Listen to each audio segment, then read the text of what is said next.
Robert Harron, figure marquante du paysage intellectuel français du XXe siècle, était un écrivain historien et essayiste d'origine juive alsacienne. Il est né le 25 mai 1898 au Vésinet. Son œuvre prolifique et engagée, traversée par les bouleversements de son époque, offre un regard singulier sur l'histoire et la condition juive en France. Il s'engage dès sa jeunesse dans la vie publique. Devançant l'appel de la Première Guerre mondiale, il part pour le front où, officier, il est blessé en 1918.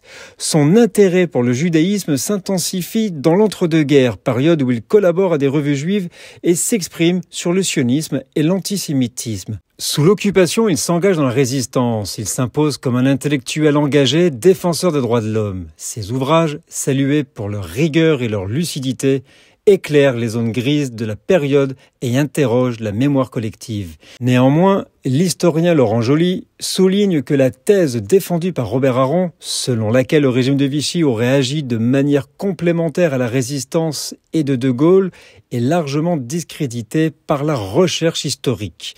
En 1941, il est victime d'une des premières opérations d'arrestation collective dirigées contre les Juifs et est interné au camp de Mérignac.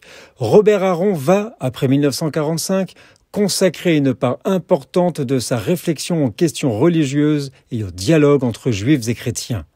Engagement qui le conduit à la création de la Fondation du judaïsme français en 1967.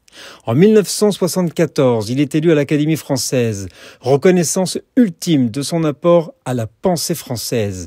Robert Harron s'éteint le 19 avril 1975, laissant derrière lui un héritage riche et complexe. Son œuvre, empreinte d'une réflexion sur l'identité juive, la mémoire et l'engagement politique, continue de résonner aujourd'hui, invitant à une vigilance face aux dangers du totalitarisme.